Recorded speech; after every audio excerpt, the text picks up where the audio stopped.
Você é muito bem-vinda aqui com a gente, você é muito bem-vindo aqui com a gente também aqui do Vida e Saúde hoje. Você já viu, vai ser especial. Vamos falar sobre o câncer de mama e como é importante a gente trazer aqui educação quanto a esse assunto, porque quanto mais a gente fala, mais a gente aprende, mais a gente cuida da gente e também cuida dos outros. Por isso que a gente resolveu falar sobre esse assunto aqui no Vida e Saúde, o câncer de mama. Hoje eu trouxe aqui para reflexão para você um provérbio chinês que diz o seguinte: há 3 coisas na vida que nunca voltam atrás: a flecha lançada, a palavra pronunciada e a oportunidade perdida. Para pensar aí nessas 3 coisas e quantas vezes na vida a gente acaba bobeando e deixando uma dessas coisas irem embora, seja de maneira talvez por despreparo, seja talvez por inocência, mas a gente precisa aprender o valor da palavra, o valor da oportunidade e o valor das coisas que a gente realmente, que fazem transformação na nossa vida. Para pensar nisso e que você hoje possa não perder, não se arrepender por essas coisas que perdeu ao longo do dia. No programa de hoje a gente está falando sobre câncer de mama. Você conhece alguém que sofreu esse problema, que sofre, que está na luta? A gente se solidariza com você que está sofrendo, com você que está na luta. E é importante saber que você não deve desistir, que você não deve parar de esperar. A esperança aí tem que estar bem alimentada. E a gente trouxe aqui a especialista a doutora Mariana, oncologista, que vai nos ajudar aqui com dicas para você que é mulher, para você que se cuida, para você que quer ter uma vida longa e saudável e para você que é familiar, que acompanha também essa luta difícil das mulheres com câncer de mama. Doutora, obrigada pela participação. Prazer. Eu quero saber o que é o câncer de mama, doutora. Então, primeiro, onde nasce o câncer de mama? Eu acho que essa é a pergunta principal para a gente começar.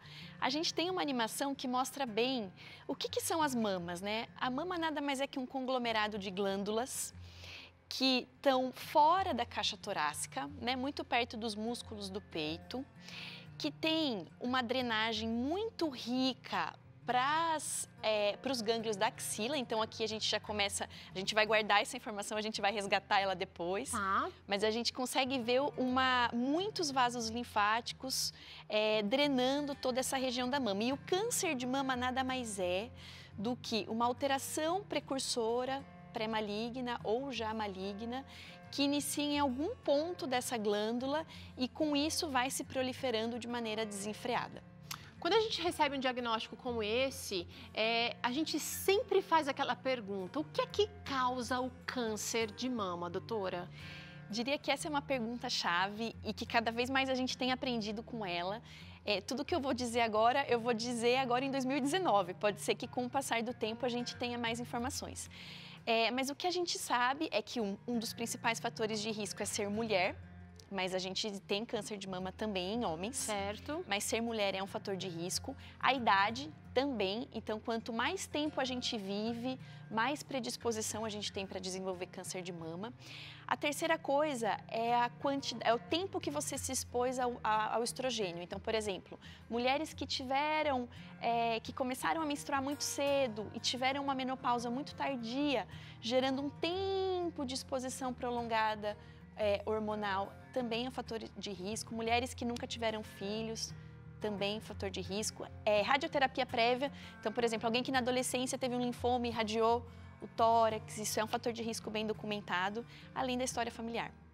A gente tem algumas alterações na mama que são importantes ser observadas para o risco, para o caso de câncer, e são várias as possibilidades, né? Vamos falar um pouquinho sobre quais são, assim, sinais, sintomas de alerta nas alterações da mama. Sim, eu diria que tudo que a gente vai colocar aqui não significa necessariamente que seja uma alteração maligna, mas que é uma alteração que deve levar a mulher ou o homem a procurar um atendimento médico para uma melhor investigação. Então aqui a gente vai começar a entender a complexidade do problema, porque a gente pode ter diversos tipos de apresentação clínica ou até nenhuma, né? Mas o que deve gerar uma procura a um serviço de saúde? descarga papilar, né, que a gente chama. O que é descarga papilar? Quando há uma liberação única pelo mamilo, não está amamentando, não tem um motivo para estar tendo isso e de repente essa mama começa a ter saída de líquido espontânea. Você consegue ver alterações da vascularização, então veias mais saltadas ou veias mais aparentes. Um nódulo ou um caroço duro que não diminui. Por que isso é importante? Porque quem está na fase de... Quem menstrua normalmente, próximo do período menstrual, pode sentir a mama um pouco mais densa ou um pouco mais, entre aspas, com caroço. Nem sempre isso significa algo ruim, tá? Mas se é um nódulo ou um caroço que não diminui, passou o período menstrual, veio a outra menstruação e ele se manteve fixo, isso deve gerar uma investigação. Tá. Esses talvez sejam alguns sintomas, mas a gente tem muitos outros aqui. Tem muitos. Aqui a vermelhidão é uma coisa que chama bastante atenção, porque você pode ter uma vermelhidão infecciosa, por exemplo, uma mastite, que é uma inflamação da mama. Tratou, usou antibiótico, não melhora. Às vezes troca de antibiótico, não melhora. Opa, será que isso é uma infecção? Talvez não. Aí isso deve gerar uma investigação mais aprofundada. E aqui é questão de dias, então aqui seriam, sei lá, 2 semanas, uma semana, trocou mais uma semana. Viu que não está melhorando, opa, será que a gente não deve biopsiar essa região? Porque aqui, em todas as questões, tempo é fundamental. Quanto antes a gente procurar especialista, diagnóstico precoce, exatamente. Tá. Alteração anatômica, né? Então, por exemplo, um afundamento ou um nascimento novo de um sulco, ou até uma alteração mamilar. Às vezes a gente pode ter uma alteração na cor ou até uma retração. Então, um mamilo que, opa, ele mudou de lugar. Tá bem diferente do que costuma ser. Do que costumava ser. Isso também deve gerar um sinal de alarme. Tá. Vamos ver os próximos, então, as próximas alterações que podem indicar câncer. Então, formação de crostas ou feridas. Às vezes, uma úlcera não é uma úlcera espontânea. Pode ser uma úlcera tumoral, já é uma apresentação mais avançada, mas muitas pessoas às vezes não percebem e vão deixando, tem vergonha de procurar um médico. Então, não é incomum a gente receber casos ulcerados, tá? Isso aqui já, pra gente não deixar chegar nesse E é uma ferida dolorida, doutor? Ou é uma Nem ferida... sempre. Tá. E tem muita gente que por não ter dor, não se alarma. Mas a dor, a gente pode ter úlceras e feridas tumorais que não causam dor. Então, viu que tá diferente, viu que aquela... Eu acho que surgiu uma feridinha, tem que procurar, Uma cicatriz esquisita, tem que investigar. Tá?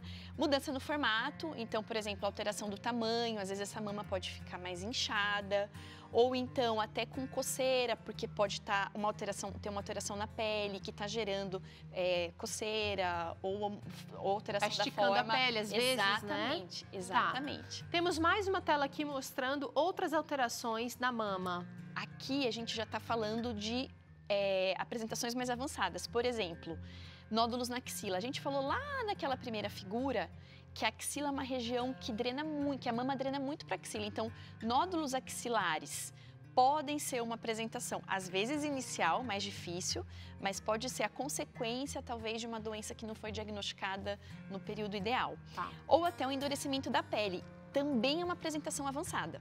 Tá? Então, a gente chama até de pele de casca de laranja, que é aquela pele que fica inflamada. Tá? Mais endurecida. Mais... outra textura. Parece mesmo uma textura de uma casca de laranja. Tá. Então, isso também já é uma apresentação mais avançada. Agora é o seguinte, quando a doutora fala aqui de nódulos ou de inchaço, toda mulher, ela tem, pelo menos na hora do banho, tem condição de perceber algumas dessas alterações. Exatamente. A gente tem aqui, doutor, um modelo que dá pra gente mostrar mais ou menos as partes da mama, mas também como é que a gente pode fazer esse exame. Sim. É interessante esse modelo, porque a primeira coisa que ele mostra, eu não sei se quem está em casa vai conseguir dimensionar igual a gente está vendo, a textura da mama, né? Então, é uma glândula, então ela não tem uma textura tão linear. Por isso que, às vezes, o ciclo menstrual... Ela é granuladinha, exatamente, assim, né? A amamentação acaba mudando a textura da mama, né? O que é importante? O autoexame já foi debatido por muito tempo, e hoje em dia a recomendação atual é que o autoexame jamais substitua, por exemplo, o screening ou qualquer investigação de uma paciente que tem sintoma. O que ele deve nos dizer é o seguinte: toda mulher deve conhecer a sua própria anatomia e deve estar atenta para perceber alguma mudança que leve ela a procurar um médico. Então a gente não tem hoje uma frequência ideal. O ideal é que toda mulher se conheça. palpe a mama em diversas oportunidades para perceber a diferença no período menstrual, a diferença fora da menstruação, para que possa, caso surja alguma alteração, opa, isso aqui não era assim. Eu não era assim, eu não sentia esse nódulo. Quer dizer, a gente não quer que as mulheres sejam treinadas para fazer a detecção de um problema, mas a gente quer que as mulheres conheçam o que é normal delas. Exatamente. O peso, a textura, a cor da pele, essas coisas são imprescindíveis. São muito importantes, porque quando não tem quem mais se conheça do que nós mesmos. Eu sempre falo isso para as pacientes, olha, se você está falando, eu tenho que valorizar, porque você é a pessoa que mais se conhece. Então, às vezes, eu já tive paciente que falou, olha, eu tô sentindo esse nódulo, eu tô sentindo, tá diferente. A gente palpa. Claro, nem sempre, mas às vezes a gente vai a fundo e encontra alguma coisa, porque ela percebeu que ela não tinha aquilo. Então, não é pra gente fazer isso de maneira psíquica, não, vamos sair palpando, não. Mas que a gente possa entender a nossa própria anatomia, palpar a nossa mama eventualmente, entender aquilo que é normal, para caso surja alguma alteração, a gente buscar ajuda. Doutora, a gente sempre fala aqui sobre exames, né? O autoexame talvez seria uma coisa mais corriqueira, mas o exame da mulher, aquele que a gente vai no médico, pede alguma bateria, né? Papa Nicolau, faz o básico, vamos só revisar aqui, qual é a frequência? Ótima pergunta. Quais os exames básicos, doutora? Então, para a gente pensar em rastreio de câncer de mama, então é importante que a gente deixe bem claro que não é preventivo. A gente está falando em diagnóstico precoce. Certo. Né? São coisas diferentes. A mamografia é um exame de rastreio em mulheres assintomáticas, para a gente tentar fazer um diagnóstico precoce, muitas vezes não palpável, o ideal é esse, né? Nem palpável. Já foi muito debatido a frequência e a idade para se começar. O preconizado atual, então pelo nosso Ministério da Saúde, é dos 50 aos 69 anos, com a frequência bianual, ou seja, a cada 2 anos, se o resultado for normal. Né? Então, se você tiver um resultado normal, a cada 2 anos, dos 50 aos 69. Acima dos 69 é individualizado, então depende de como essa idosa vai estar, se ela vai estar uma perspectiva de vida ainda boa, aí a gente pode ver isso caso a caso. Tá. No caso de pacientes que tenham já um histórico familiar de alguém na família com câncer de mama, essa frequência será que muda? Muda. A gente pede para que essas pacientes comecem muito mais precoce, então pelo menos com 40 anos, que elas já visitem um ginecologista, um mastologista, já façam exames de imagem e, dependendo do caso, até testes genéticos. Doutora, a gente trouxe aqui uma disposição para falar sobre os fatores de risco do câncer de mama. Eu vou colocar aqui, primeiro, ele é mais, não sei se a senhora pode ficar daquele lado ali, ele é mais comum, frequente com as mulheres. Eu adorei que vocês lembraram do gênero, porque a gente esquece de falar sobre o câncer de mama nos homens. Tá? E muitas vezes, quando os homens palpam alguma alteração na mama, eles também negligenciam porque eles acham impossível ter câncer de mama, né? Então, uma mensagem aqui para a população masculina que também está assistindo a gente, lembre que apesar de você não ser o subgrupo mais frequente, não é zero. Tem risco? Tem risco porque tem glândula, né? Então, aonde tem glândula, a gente tem risco. Outra coisa também que a gente pode perceber que a incidência aumenta no caso do câncer de mama é a questão da idade, doutora. E aí vem uma coisa bem interessante, porque igual a gente falou sobre a exposição ao estrogênio, a gente sabe que essa exposição prolongada, conforme a idade vai passando, aumenta o fator de risco. Isso é um fato. Quando você fala em exposição ao estrogênio, você está falando da nossa produção natural ou você está falando de repente, uso de pílulas anticoncepcionais, que algumas levam estrogênio? Aí vem essa outra pergunta. A gente está vendo hoje em dia cada vez mais câncer de mama em pessoas jovens. Sim. Tá? Bastante. Essa incidência tem aumentado bastante. Quem está na área da oncologia há mais tempo que eu também já falou, olha, não era tão comum a gente ter esse N crescente de pacientes de 30, 40 anos com câncer de mama. Tem algumas coisas que estão sendo relacionadas a esse aumento em idades mais jovens. O anticoncepcional oral, ele é ainda um pouco questionável e a reposição hormonal também sempre dá um pouquinho de atrito nos estudos, mas o que a gente sabe é que se essa anticoncepção hormonal, né, o anticoncepcional hormonal, for de estrógeno e progesterona, a gente sabe que esse risco é maior. Então, talvez uma combinação única de dosagem menor seja mais recomendada. A gente tem muitas outras coisas disponíveis hoje no mercado que a gente não tinha alguns anos atrás. Sim. Então, está evoluindo também, a ciência está entendendo que precisa dessa mudança e está acontecendo, né? Outra coisa que está relacionada também com a idade mais precoce é o que a gente chama de dieta inflamatória. Tá? O que é uma dieta inflamatória? Traduz aí, doutora. É uma dieta rica em gordura, carboidrato, pobre em fibras, legumes e verduras. Tá? Então, isso é a dieta a dieta mais nossa aqui. E isso está sendo relacionado também, né? Sedentarismo, com uma dieta inflamatória e outras, talvez, né, a exposição hormonal mais precoce.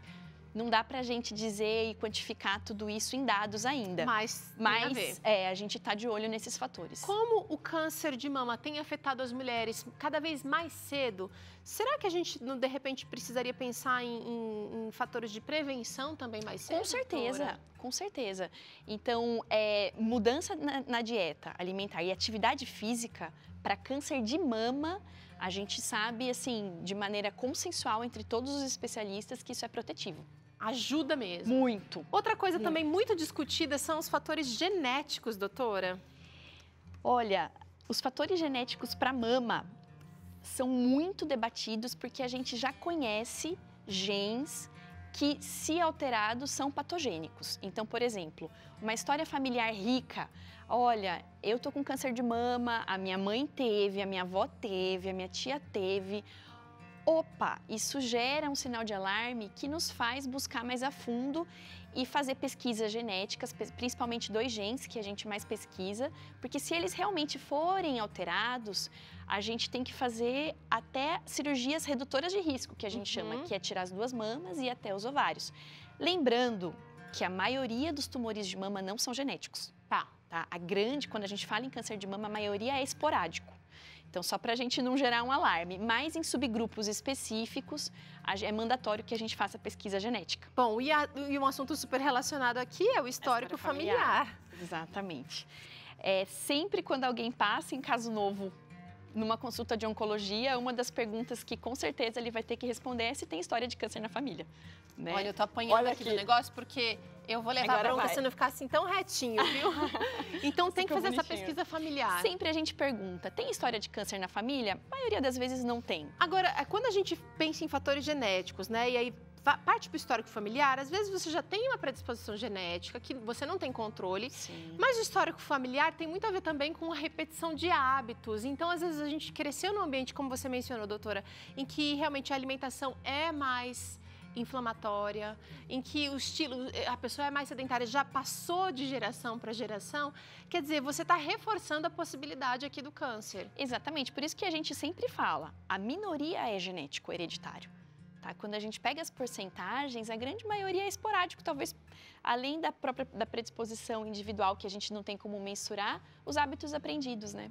Doutora, queria que você falasse um pouquinho pra gente sobre o tratamento, os tratamentos disponíveis e como a mulher pode encarar essa fase da vida, que é uma fase tão difícil, que ela vai repensar a vida e ela precisa ser mulher mais uma vez, né? Que supera, que dá conta. Olha, a gente tem notícias muito boas para falar em termos de tratamento quando a gente fala em câncer de mama. Então, é um dos tumores mais pesquisados da oncologia. Mas lembrando que, independente do tratamento, quanto antes você faz esse diagnóstico, melhores são os resultados. Então, a gente tem cirurgia, a gente tem radioterapia, quimioterapia, o bloqueio hormonal.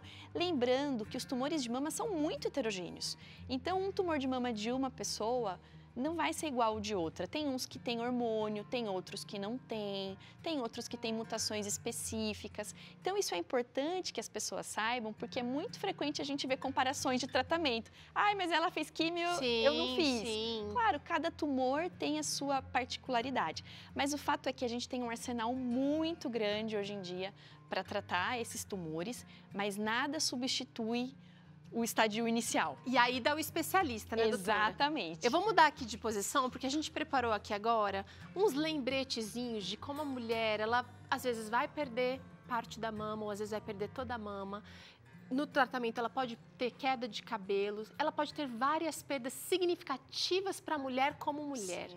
Mas a gente tem, por outro lado, também alguns recursos que ajudam a gente a enfrentar essa fase tão difícil, Sim. doutora. Eu falo que eu acho meio... Parece que a gente está, assim, na Idade Média. A gente chega para paciente e fala, olha, você vai perder o cabelo, você vai ganhar uma mastectomia ou não, ou uma cirurgia conservadora. E se seu tumor for de hormônio positivo, eu vou querer te colocar na menopausa. Olha Então, a só. gente faz um furacão na vida dessa pessoa, mas é muito interessante que no começo, apesar de gerar uma reação muito Confusa, triste, né? muito, né, é comum chorar na hora da consulta, a gente percebe que na segunda consulta, essa mulher ela já se programou e ela já viu alternativas para poder diminuir isso. E hoje em dia, a gente tem muita coisa para oferecer para a autoestima dessas mulheres para câncer de mama. Por exemplo, eu estava até comentando, onde eu trabalho, o pessoal da enfermagem faz um trabalho maravilhoso e a gente tem perucas que uma termina, entrega para outra e vai passando. E assim, esse ato de solidariedade, os lenços, uma usa, a outra usa e depois vai passando. E essas mulheres se redescobrem e se redefinem. Então, é importante que se você está passando por um momento desse, ou se um dia vier a passar, não tem problema ficar triste, não tem problema desmoronar. Faz parte. Tem muita mulher que quer ficar forte. Não, é um momento difícil mesmo. Mas alternativas surgirão para que as coisas possam melhorar. E aí eu já tive paciente assim, mas eu fico linda careca. Eu vou continuar careca. Ou então eu fico linda de cabelo curto.